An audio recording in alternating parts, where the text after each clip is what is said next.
बोले आचार्य गुरु विद्यासागर जी महाराज की, समय सागर निरापक महाराज की।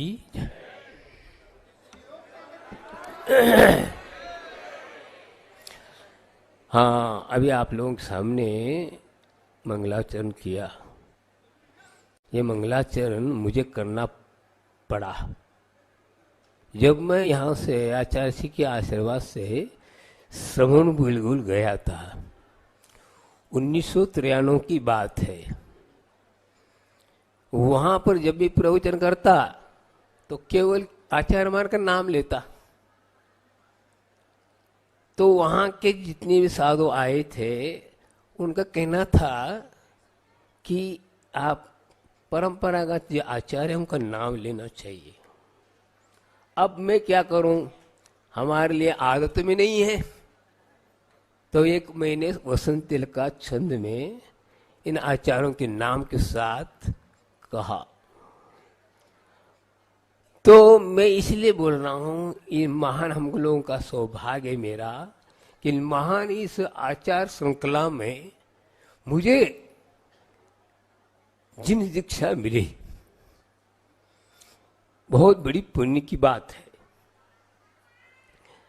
तो आचार्य महाराज के इतना बड़ा आशीर्वाद वरदहस्त रहा तो कि मैं उनके अंतिम जीवन में के क्षणों में मुझे उनके चरणों में आने का सौभाग्य मिला।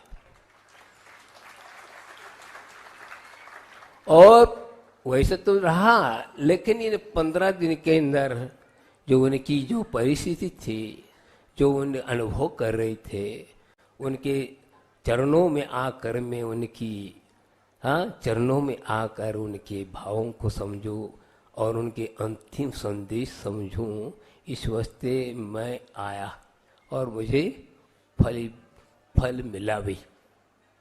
तो मैं ये कहना चाहता हूँ, मुझे ज़्यादा बोलना नहीं, समय ज़्यादा हुआ है, 4:35 हुए हैं और आचार्य महाराज बोलना है। तो मैं अभी पिछले हफ्ते बोल चुका हूँ मैं, और जो कुछ बिंदु रह गए उन बिंदुओं को आप लोगों को अवगत कराना चाहता हूँ। और ये बिंदु जो हैं वे मेरे नहीं हैं। इन 15 दिन के अंदर मैं आचार्य महाराज के साथ रहा, आचार्य महाराज ने मुझे क्या कहा, ये बात आप लोगों को अवगत कराना चाहता हूँ, जिससे आप लोगों में जो संदेह है, संशय है, आचार्य महाराज ने संलेखना नहीं लिए, आदि आदि जो बातें हैं, और भी कई बातें आप लोग कर रहे हैं, लेकिन इन बातों से आप लोगों को संदेह का अंत होना चाहिए। क्योंकि मैं इसी वास्ते गया और मेरा अभी पर आया, और इसलिए वो तत्काल मैंने जा करके लिखा भी, भूल न जाऊं इसलिए। तो वही बातों को मैं आपके सामने गुरु महाराज ने जिन शब्दों में कहा उन शब्दों को आपके सामने कह रहा हूं। यह इसमें कोई संदेह होना नहीं चाहिए। देखिए, आचार्य महाराज ने वैसे घोषणा 2014 में कर चुके, और संस्कार वाली बात नहीं है। आचार्य महाराज इन सब चीजों से बहुत दूर रहते हैं। कथान को तो नहीं चलते, महाकवि थे, कवियों को भी कवि बनने वाले से नहीं विदा देने वाले हैं। तो उन्होंने उनके सिद्धांत के अनुसार, उनके विचारों अनुसार वो कर चुके। अपनी की ये बात अलग, उन्होंने कहा अपने पास रहने वाले दोनों किताबें प्रायश्चित ग्रंथ उनके हाथ में दिए। मैं भी था उस वक्त और मुझसे भी चर्चाएं हुई। ऐसा नहीं कि मुझे मालूम नहीं, विदिशा की बात जो भी है वो उस वक्त बात किया था, तो वो उस वक्त हो चुका उनका। बाहर में सामान्य रूप से बने रहे, बात अलग कर रहे थे, लेकिन इनने स्वीकार नहीं की, ये बात अलग है। इसलिए उनने फिर ठीक कहा, कोई भी आपको इस ढंग से 4-5 साल के अंदर आपको पूर्ण रूप से आचार्य योग्य और क्या शिक्षा मिले, इस प्रकार करके उनने विदा कर दी 4-5 महाराजों को देख करके। और 4-5 साल के अंदर जो उनने पूरा परिपक्व, आप लोग समझते महाराज बोलते नहीं, ये क्या करेंगे, हम उनको ही कहा जाता है। लेकिन हम लोग क्या है, इससे मतलब नहीं। आप लोग, कई लोग कहते थे आप बाहर क्यों नहीं जाते, अब कहने लगे बाहर क्यों गए? ये क्या है? तुम्हारे कहने से मैंने दीक्षा ली क्या? तुम हमारे लिए आदेश दे रहे हो? क्या समझना चाहते क्या आप? यह है हाँ श्रावकों के, ये आप लोग इस प्रकार बोलना चाहिए। फिर हमने ठीक है, नाना जीवा, अनेक प्रकार के जीव हैं, होता है। हाँ ये भी एक परीक्षा है। और बार बार मैं बोलता हूं, ज्यादा परीक्षा ही साधुओं के लिए परिचय है, परिचय ही परिचय हो गया आज। तो मैं ये बात कहना चाहता हूँ, आचार्य हमारा इतने निष्फल है, 10 साल पहले इनको दे चुके, और संस्कार की बात नहीं करो। और इसी बात की आप यहां पर बोल रहा हूं कि लिखा है उसी को पढ़ रहा हूं। मैं पहली बार धैर्य लेके पढ़ रहा हूं कि आप लोगों के संदेह को दूर करने के लिए। और ऐसे नहीं, सामान्य भाषा में लिखा, जो भाषा उन्होंने बोली वो भाषा हमने लिखी है। हम लोग इतने पढ़े लिखे आदमी नहीं है कि आप शास्त्रीय और भाषा की बात नहीं करता हूं।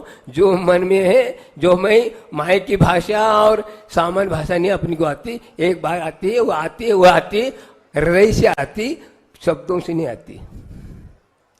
तो ये बोल रहा हूं कि 8 फरवरी को मैं आया, 3 तारीख को, 5 दिन के बाद फरवरी को चतुर्दशी का बड़ा प्रतिक्रमण आचार्य श्री जी के साथ हम सभी मुनिराजों ने किया। अब 9 फरवरी को देख दोपहर 2 बजे के करीब आचार्य श्री जी दीर्घ शंका के लिए गए। मैंने कमंडल का उनका कमंडल लेकर रखा था। पीछे से पूज सागर जी और निसिम सागर जी और एलक जी, धैर्य सागर जी भी थे। आचार्य श्री दीर्घ शंका से वापस आए, तब निसिम सागर ने शुद्धि कराई, पूज्य सागर जी और धैर्य सागर जी ने आचार्य श्री के मुंह हाथ पर पहुंचा, सफाई की। आचार्य श्री काय शुरू किया, उसके बाद मेरी ओर देखा, मैं वहीं खड़ा था।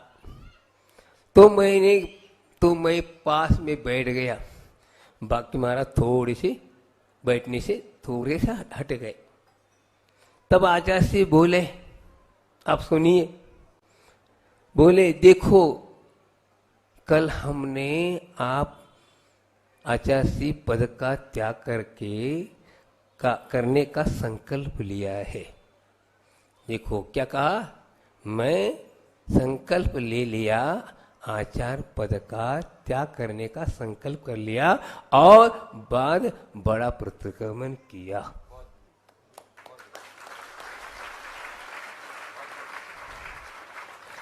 मुझे ये इस बात से ये है, आप लोग करवाएं करो, मेरे लिए तो ये डायरेक्ट बात की है और हम वही बात आप लोगों को सुना रहा हूं, मैं उनके शब्दों में, मैं अपने शब्दों में नहीं आया। तो ये मेरे आने का यह सार्थकता हो गई। आचार्य महाराज जी अंतिम और 2 आप लोगों को संदेह न हो, ये 2 बात कह के चले गए।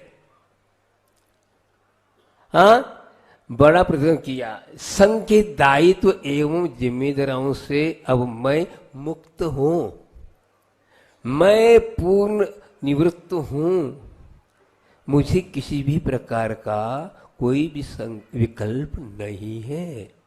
बताओ, मेरी संकल्प पूर्वक संलिखना चल रही है। बताओ, समझ रहे, सुन रहे?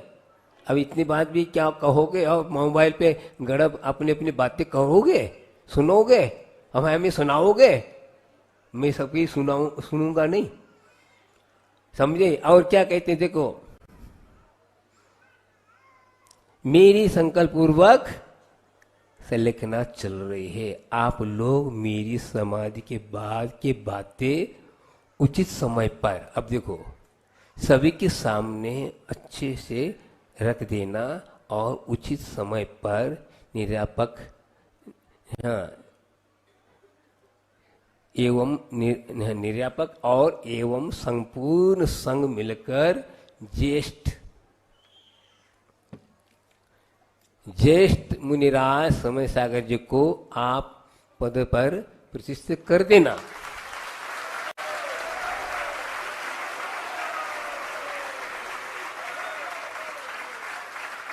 और आप सुनिए, और जब तक मैं यहां हूं समाधि नहीं है तब तक कोई किसी की बातें न करना। क्या कहा? जब तक मैं समाधि ही नहीं होती है तब तक आप लोग किसी से बातें नहीं बताएंगे। आप लोग कायसु कर ले वहीं पास थे। तब हम सभी ने कायसुर किया। उसके बाद हमने ये बातें नोट करके रख लिया।